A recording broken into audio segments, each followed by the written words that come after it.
आज की वीडियो में हम बात करेंगे होरा के बारे में। होरा क्या होती है? तो सबसे पहले तो हमें ये समझना होगा कि एस्ट्रोलॉजी में हम 2 अलग-अलग तरीके से होरा को यूज़ करते हैं, यानी होरा शब्द को यूज़ करते हैं। पहला है वर्ग होरा और दूसरा है जिस होरा के हम बारे में हम आज बात कर रहे हैं, जो कि हमारी टाइम की वैल्यू को बताती है।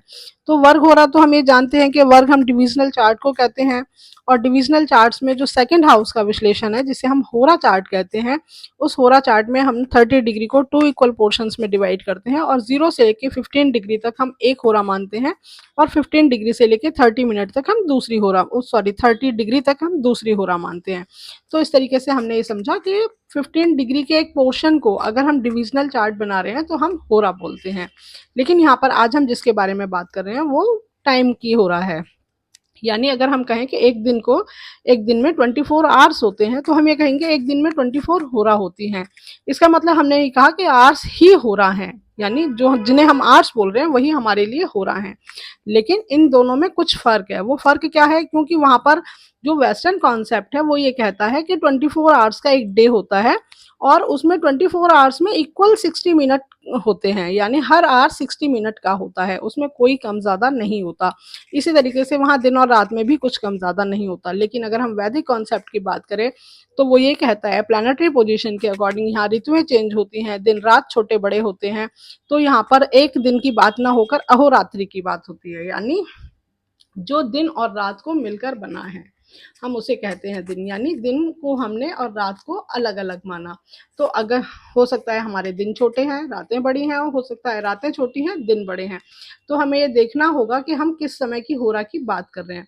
क्या हम दिन की होरा की बात कर रहे हैं? अगर हम दिन की होरा की बात कर रहे हैं तो हमारी टाइमिंग अलग हो जाएगी। अगर हम रात की होरा की बात कर रहे हैं तो हमारी टाइमिंग अलग हो जाएगी। यानी अगर हमने दिन की होरा की बात किया तो हमने दिनमान निकाला है, और उस दिनमान को हमने 12 इक्वल पोर्शंस में डिवाइड किया है।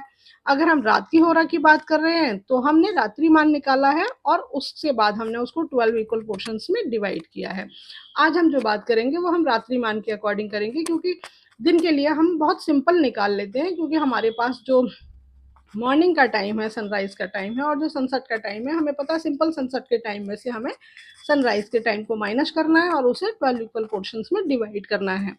लेकिन अगर हमें रात्रि मान निकालना है, हमें रात को देखना है, रात को 10 बजे किस प्लैनेट की होरा चल रही है, शाम को 8 बजे किस प्लैनेट की होरा चल रही है, तो हमें रात्रि मान निकालना होगा, जिसके लिए हमें अगले दिन के सूर्य उदय को लेना होगा और आज के सूर्य अस्त को लेना होगा। तो मान लीजिए हमें सूर्य उदय का टाइम 6:06 मिला है, और जो सूर्य अस्त का टाइम है वो 18:38 का मिला है। तो हम ये देखेंगे 6:06 में से हमें 18:38 कैसे माइनस करने हैं।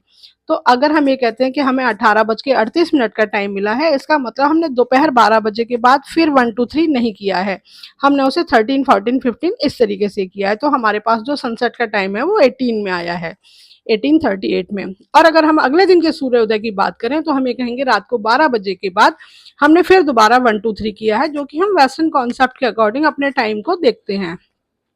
लेकिन क्योंकि वैदिक कॉन्सेप्ट ये कहता है कि जब तक अगले दिन का सूर्य उदय नहीं हुआ है तब तक हमारा नेक्स्ट डे शुरू नहीं हुआ है, तो अगले सूर्य उदय तक हमें टाइम को उसी सीक्वेंस में आगे बढ़ाना होगा।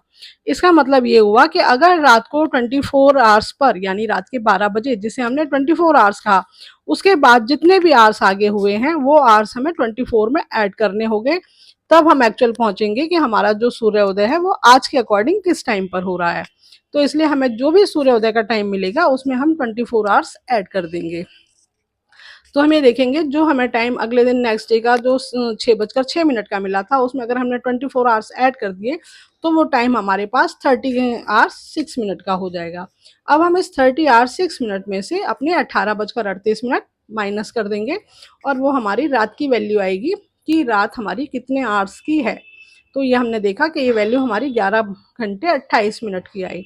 तो इस 11 घंटे 28 मिनट को हमें 12 इक्वल पोर्शंस में डिवाइड करना है। तो अब हमें ये दोनों यूनिट हमारे पास अलग अलग हैं, एक आवर्स में एक मिनट में है, तो दोनों को हमें अलग अलग डिवाइड करना होगा। लेकिन अगर हम 11 को देखें तो 11 के हम 12 पोर्शन ऐसे नहीं कर सकते सिंपल वे में, तो हम उसकी यूनिट छोटी कर देंगे, यानी हम 11 घंटे को मिनट बना लेंगे। तो हमने 11 को मल्टीप्लाई 60 किया मिनट बनाने के लिए, जो हमारे पास 660 आया। उस 60 में हमारे पास 28 मिनट ऑलरेडी थे, तो वो हमने 28 मिनट भी उसमें ऐड कर दिए, तो हमारे जो टोटल मिनट हो गए वो हो गए 688। अब इन 688 के हमें 12 इक्वल पोर्शंस करने हैं, तो हमने इसको पहले 12 से डिवाइड किया, हमारे पास कंप्लीट 57 आया। इस 57 के बाद 57 कंप्लीट होने के बाद हमने देखा कि हमारे पास 4 मिनट और रिमाइंडर में बचे हैं, यानी एक्स्ट्रा हैं, जिनके हमें फिर 12 पोर्शन करने हैं। तो हमें फिर दोबारा उसके 60 सेकंड्स बनाने होंगे, यानी हम 4 को फिर मल्टीप्लाई 60 करेंगे, अब ये मिनट ना रहकर सेकंड्स हो जाएंगे। तो हमारे पास आएगा 240 सेकंड्स। अब 240 सेकंड्स को हम फिर 12 से डिवाइड करेंगे तो हमारे पास आ जाएगा 20 सेकंड्स। तो इस तरीके से हमने देखा कि हमारी जो एक होरा की वैल्यू है वो आई 57 मिनट 20 सेकंड्स। यानी जैसे कि हम कहते हैं कि वेस्टर्न कॉन्सेप्ट हर आवर्स को 60 मिनट का बोलता है, यहाँ पे हमारा आवर्स जो है या आर जो है या हम कहें होरा जो है वो हमारी 57 मिनट और 20 सेकंड्स की आई है। अब हमें ये देखना है, क्योंकि हम रात्रिमान की बात कर रहे हैं तो हम सनसेट में इस टाइम को ऐड करेंगे और फिर देखेंगे कि कितने बजे तक पहली हो रहा थी, फिर उसके बाद कितने बजे तक दूसरी हो रहा थी, फिर कितने बजे तक तीसरी हो रहा थी। तो हमने देखा कि हमारा जो सनसेट का टाइम था वो 18:38 का था, उसमें हमने ये 57 मिनट 20 सेकंड्स ऐड किए, तो हमारे पास 19 घंटे 35 मिनट का टाइम आया, 19:35 का। तो हमने कहा 19:35 तक आपकी पहली होरा चल रही थी। 19:35 में फिर हमने 57:20 को ऐड किया, तो हमारे पास टाइम आया 20:32। तो हमने कहा 20:32 तक आपकी दूसरी होरा चल रही थी।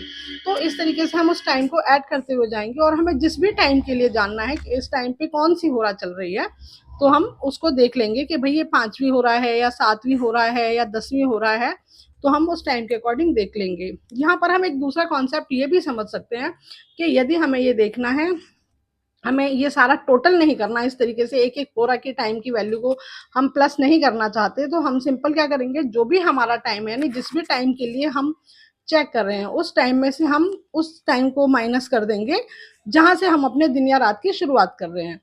मतलब अगर हम रात की बात कर रहे हैं तो हम सूर्य अस्त का टाइम माइनस कर देंगे।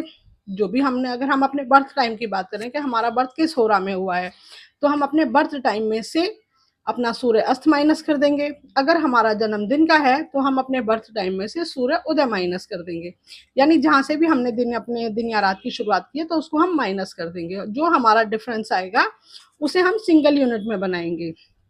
सिंगल यूनिट में कैसे बनाते हैं, हमारे पास कुछ घंटे कुछ मिनट का टाइम आता है, तो हम उस मिनट को डिवाइडेड बाय 60 कर देते हैं और हमारे पास पॉइंट्स में वो आवर्स आ जाते हैं, यानी घंटे आ जाते हैं। तो इस तरीके से हम अपनी होरा की वैल्यू को भी कर लेंगे सिंगल यूनिट में, यानी होरा में भी हमारे पास कुछ घंटे और कुछ मिनट का टाइम होगा या कुछ मिनट और कुछ सेकंड्स का टाइम होगा, तो हम उस सेकंड्स को डिवाइडेड बाय 60 कर देंगे। अगर हमारे पास कुछ घंटे कुछ मिनट का टाइम है तो हम मिनट को डिवाइडेड बाय 60 करके सिंगल यूनिट में बना लेंगे और फिर हम उसको उससे डिवाइड कर देंगे, यानी जो भी हमारे टाइम का डिफरेंस है उस टाइम के डिफरेंस को हम होरा की वैल्यू से डिवाइड कर देंगे।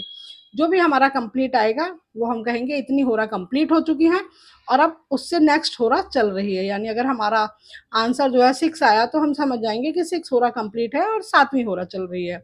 अगर 9 आया तो हमारी 10वीं होरा चल रही है। तो इस तरीके से हमें देखना है कि हमारी कौन सी होरा चल रही है। तो हम दोनों तरीके से देख सकते हैं, चाहे तो हम उस होरा की वैल्यू को बार बार ऐड करें, और चाहे हम अपने बर्थ टाइम में से या जो भी हमारे पास टाइम है उस टाइम में से हम अपने सूर्य उदय या सूर्यास्त को माइनस करके उस डिफरेंस को अपनी होरा की वैल्यू से डिवाइड कर सकते हैं। अब हमारे पास आ गया कि हमारी कौन सी होरा चल रही है, 5वीं 7वीं 9वीं जो भी। अब हमें ये देखना है कि इस होरा का स्वामी कौन होगा। तो हमें ये किस तरीके से डिसाइड करना है, सबसे पहले हम ये देखेंगे कि ये जो होरा हम देख रहे हैं कि इस होरा का स्वामी कौन होगा, ये हम दिन के लिए देख रहे हैं या रात के लिए देख रहे हैं। अगर हम दिन के लिए देख रहे हैं तो कॉन्सेप्ट अलग है, अगर रात के लिए देख रहे हैं तो कॉन्सेप्ट अलग है। यानी अगर हम दिन के लिए देख रहे हैं तो हम जिस दिन की भी बात कर रहे हैं पहली होरा उसी की होगी। ठीक है, यानी आज मैंने कहा कि आज यदि मंडे है तो पहली होरा चंद्रमा की होगी, ट्यूसडे है तो पहली होरा मंगल की होगी, वेडनेसडे है तो पहली होरा बुध की होगी। यानी पहली होरा का स्वामी उसी वार का लॉर्ड होगा, उसी डे का लॉर्ड होगा। लेकिन यदि हम रात की होरा की बात करें, हमें रात की होरा चेक करनी है, तो फिर हमें ये देखना होगा कि जिस भी वार की हम बात कर रहे हैं उस वार से 5वें वार की होरा पहली पड़ेगी, क्योंकि हमें सिर्फ पहली ही डिसाइड करनी है। अगर हमने पहली डिसाइड कर ली तो उसके आगे की जो भी है उनका तो सीक्वेंस सेम ही रहेगा, यानी जो भी पहली है जो भी हमारी हो रहा है उसके बाद नेक्स्ट कौन सी होगी, उसके बाद नेक्स्ट कौन सी होगी, उसके बाद नेक्स्ट कौन सी होगी, वो टेबल हमारा फिक्स है। लेकिन हमें सिर्फ पहली डिसाइड करनी है कि यदि हम दिन की होरा की बात कर रहे हैं तो वही डे लॉर्ड पहली होरा का स्वामी होगा, और अगर हम रात की बात कर रहे हैं तो जो भी हमारा डे लॉर्ड है उससे 5वें डे का स्वामी हमारी पहली होरा का स्वामी बनेगा। एग्जाम्पल के तौर पर मान लीजिए कि यदि संडे है, अगर हम दिन के टाइम में देख रहे हैं तो हम कहेंगे पहली होरा सूर्य की होगी, अगर हम रात के टाइम में देख रहे हैं तो हम ये कहेंगे कि पहली होरा जुपिटर की होगी। ठीक है, अगर यहीं पे हम मंडे की बात करें तो हम कहेंगे पहली होरा सोमवार की होगी यानी चंद्रमा की होगी, अगर हम रात की बात करें तो हम कहेंगे पहली होरा शुक्रवार की होगी। तो हमें सिर्फ पहले डिसाइड करनी है, पहले डिसाइड करने के बाद आगे का जो टेबल है वो फिक्स है कि यदि सूर्य की है तो अगली वीनस की होगी, फिर मरकरी की होगी, फिर मून की होगी, फिर सैटर्न की होगी। ठीक है, वो चाहे दिन की हो चाहे रात की हो, हमें इसी टेबल के अकॉर्डिंग चलना होगा। तो इस तरीके से हम देखेंगे कि हमारी होरा का स्वामी कौन है। तो हम 5वीं होरा की बात कर रहे हैं, हम 7वीं होरा की बात कर रहे हैं। जैसे अभी हमने कैलकुलेशन की थी, मान लीजिए हमने कहा कि 7वीं होरा है और संडे नाइट है, तो संडे नाइट में हमें देखना होगा पहली होरा किसकी है, तो हमने कहा पहली जुपिटर की है। तो अगर पहली जुपिटर की है तो दूसरी मार्स की है, तीसरी सन की है, चौथी वीनस की है, 5वीं मरकरी की है, छठी मून की है और 7वीं सैटर्न की है। तो हम ये कहेंगे इस वक्त 7वीं होरा चल रही है तो सैटर्न की होरा चल रही है, यानी इस होरा के स्वामी जो है वो सैटर्न है। तो इस तरीके से हम होरा के स्वामी को डिसाइड करते हैं। अब हमें देखना है कि इस होरा को हम यूज कहाँ करते हैं। तो एस्ट्रोलॉजी का जो सबसे ज्यादा यूज है वो होता है मुहूर्त में। हम जानते हैं कि हम जब भी कोई कार्य करना चाहते हैं, हम अपने बर्थ का भी मुहूर्त देखें कि हम कैसे मुहूर्त में पैदा हुए हैं, तो भी हमें देखना होता है कि हम किस डे में, किस नक्षत्र में, किस करण में, किस योग में हमारा जन्म हुआ है, तो वहाँ हमें होरा भी देखनी होती है। और हमारी जो होरा का स्वामी होता है वो हमारे लिए बहुत इंपॉर्टेंट प्लैनेट होता है। यानी हम अपनी होरा में, अपने होरा स्वामी जो भी जिस भी होरा में हमारा जन्म हुआ है उसी में अगर हम कोई कार्य करते हैं तो हमारे लिए ज्यादा फेवरेबल होता है। और अगर हमें कोई कार्य करना है, हम कोई अच्छा दिन देख रहे हैं, अच्छी कोई तिथि देखना चाह रहे हैं, बट ये हम नहीं कर पा रहे हैं, यानी कुछ ऐसा काम है जो हमारे पास डे फिक्स है कि हमें इसी डे में करना होगा, हम डे का सिलेक्शन नहीं कर सकते, हमारे पास वो पावर नहीं है, तो हमें अगर पर्टिकुलर डे पे ही कोई कार्य करना है तो हम होरा चेक कर सकते हैं कि एटलीस्ट हम होरा तो सही देख लें कि हम इस होरा में अपने इस कार्य को कर सकें। तो होरा बहुत इंपॉर्टेंट प्लैनेट होता है, होरा स्वामी, और अलग अलग कार्य के लिए हमें अलग अलग होरा स्वामी को ध्यान देना होता है। तो इसलिए हमें कैसे देखना है कि इस वक्त किसकी होरा चल रही है, आज हमने इस वीडियो में किया।